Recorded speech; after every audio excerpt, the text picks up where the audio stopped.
Vamos ao nosso giro de notícias aqui na Tribuna da Imprensa. Hoje é dia 13 de janeiro. Sobe para 24 o número de mortos nos incêndios em Los Angeles, na Califórnia. A atualização das vítimas fatais foi confirmada pelas autoridades, as principais agências de notícias do mundo. O fogo já consumiu mais de 160 quilômetros quadrados, uma área maior que toda a cidade de São Francisco, segundo o levantamento do Departamento Florestal e de Proteção de Incêndios da Califórnia. A maior parte da destruição, mais de 90%, foi causada pelos dois maiores focos, Eaton, que está a 27% contido, e Palisades, que ainda está em apenas 11%.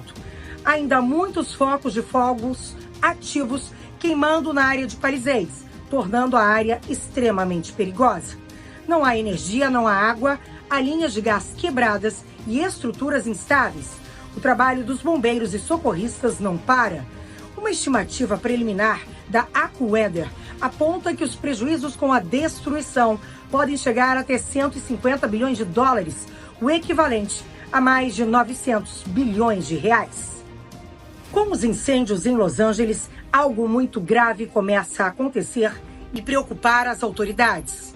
Uma onda de saques na cidade em meio à tragédia. Segundo o Departamento de Polícia de Los Angeles, 7 pessoas foram presas nos últimos 2 dias, mas 10 por dia são detidas. O governador da Califórnia, Gavin Newsom, postou nas redes sociais que a Califórnia não permitirá saques. Equipes da Califórnia e de outros 9 estados estão participando do combate às chamas em Los Angeles. A operação conta com 1.354 caminhões de bombeiros, 84 aeronaves e um efetivo de mais de 14 mil bombeiros, incluindo um reforço recém-chegado do México. Segundo os bombeiros, 70 caminhões-pipa adicionais também chegaram para ajudar as equipes. Mas os bombeiros têm um grande desafio pela frente. Um alerta do Corpo de Bombeiros diz que até amanhã os ventos continuarão fortes, o que dificulta o combate ao fogo. O Serviço Nacional de Meteorologia emitiu alertas de bandeira vermelha para condições severas até quarta-feira, com ventos de 80 km por hora e rajadas de vento chegando a 113 km por hora nas montanhas. São as chamadas rajadas de Santana. Quem são as vítimas dos incêndios em Los Angeles? Entre as 24 pessoas que morreram estão idosos que não quiseram ou não tiveram tempo de deixar suas casas, um jovem com paralisia cerebral e um australiano ex-ator mirim. O ex-ator mirim australiano, Rory Sykes, estava com a sua mãe em seu chalé em Malibu quando ventos levaram chamas para a região rapidamente. Mãe e filho tentaram apagar o fogo com uma mangueira. Sykes contou que o filho foi atingido pelo incêndio e pediu então que a mãe fugisse e o deixasse lá. Rory, que largou a carreira de ator para se dedicar à filantropia, morreu na propriedade, que foi reduzida a cinzas. Já o aposentado Anthony Mitchell, de 67 anos, estava cuidando sozinho de um de seus filhos, Justin Mitchell, de cerca de 30 anos, quando um incêndio atingiu a rua onde a família morava, em uma casa passada de geração a geração. O homem, que tinha uma das pernas amputadas, telefonou para a família relatando sobre o incêndio e dizendo que estava esperando ajuda, mas o resgate nunca chegou. Pai e filho morreram no incêndio. Também teve o caso do idoso que morreu tentando apagar o fogo com uma mangueira. Victor Shaw, de 66 anos, se recusou a deixar sua residência em Altadena, nos arredores de Los Angeles. Muitas vítimas morreram por apego às casas onde viveram toda uma vida. Foi o caso de um surfista que gerenciava restaurantes em Los Angeles, Randall Miotti, de 55 anos. Ele não quis deixar suas memórias para trás e morreu na tragédia. Fogo em Los Angeles ameaça agora casas de autoridades e políticos como a ex-vice-presidente dos Estados Unidos, Kamala Harris, e o ex-governador da Califórnia, Arnold Schwarzenegger, que vivem em condomínios de luxo. Os moradores de bairros nobres da região receberam ordens de evacuação obrigatória devido às ameaças.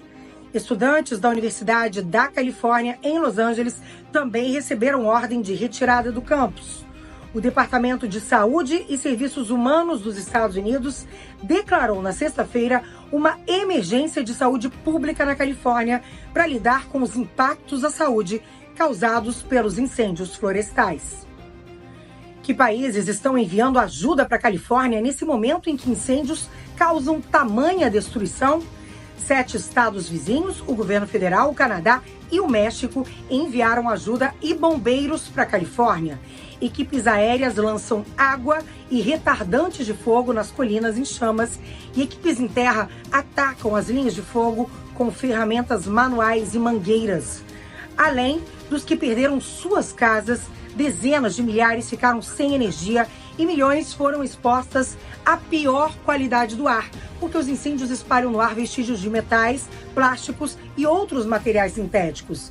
Imagens de satélite mostram regiões da área metropolitana de Los Angeles completamente tomada pelas chamas.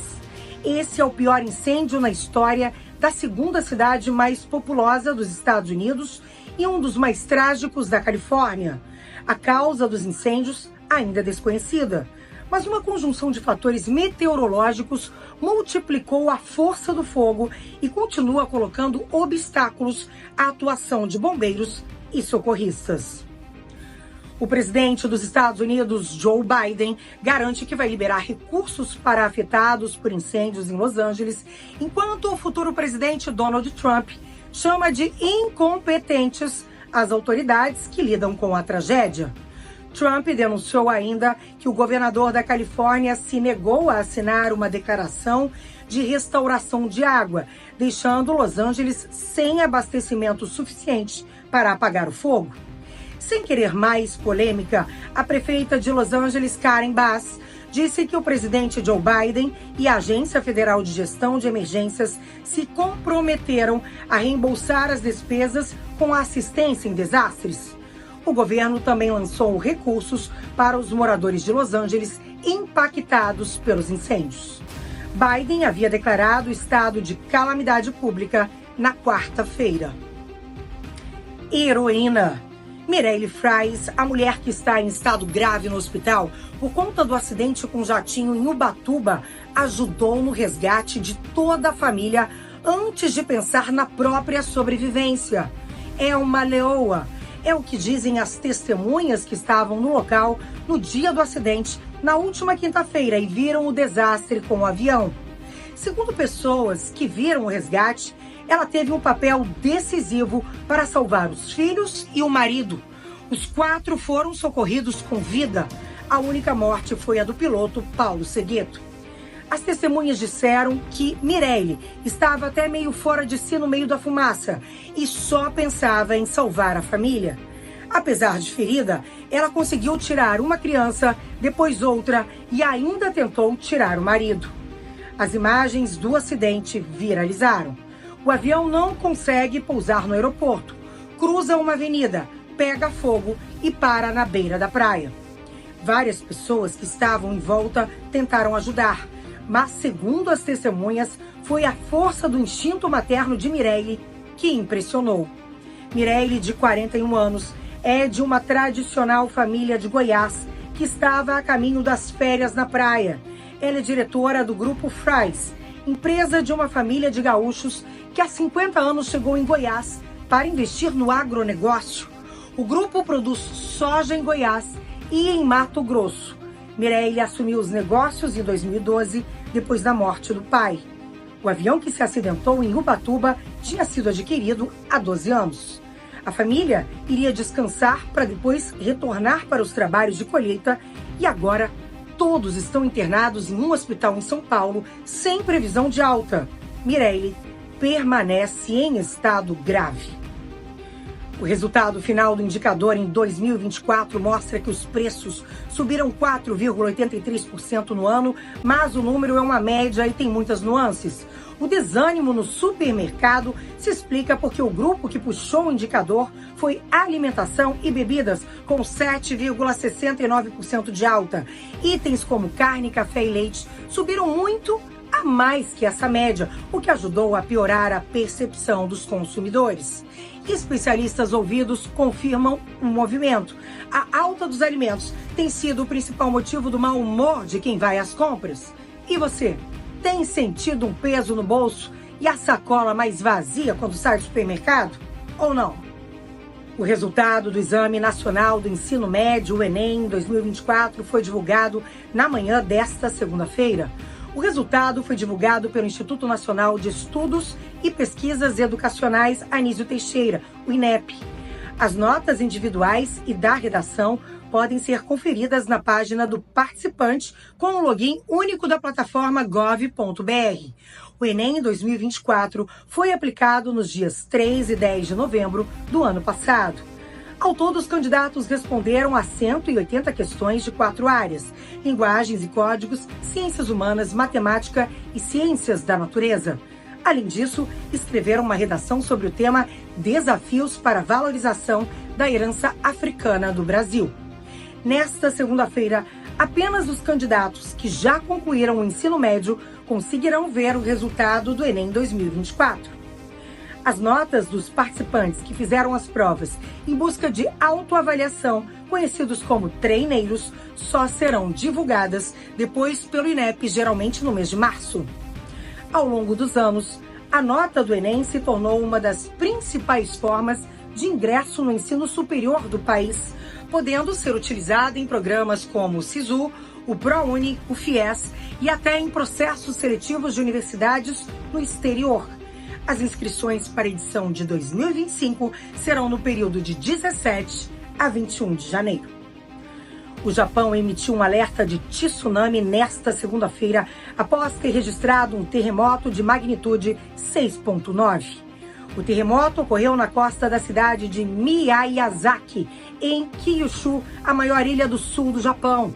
A profundidade do tremor foi de cerca de 40 quilômetros. Embora não seja frequente, não é incomum que alertas por tsunami sejam ativados após tremores no Japão. Há quase um ano, outro forte tremor atingiu o país em 1º de janeiro de 2024, gerando também diversos alertas por tsunami com ondas de 5 metros. 15 pessoas morreram. Tsunamis despertam um grande medo nos japoneses. Lembram da tragédia na usina de Fukushima, que ficou inundada em 11 de março de 2011, após um terremoto e tsunami atingirem a região na costa leste do Japão? 20 mil pessoas morreram na ocasião. O Japão fica no chamado Anel de Fogo, um arco de vulcões e falhas geológicas no Círculo do Pacífico, muito propenso a terremotos. O Giro de Notícias fica por aqui. Mais informações no site da Tribuna da Imprensa, www.tribuna.com.br. A gente volta amanhã com outras informações para te manter muito bem informado e atualizado com todas as informações sobre o Brasil e o mundo. Um grande beijo.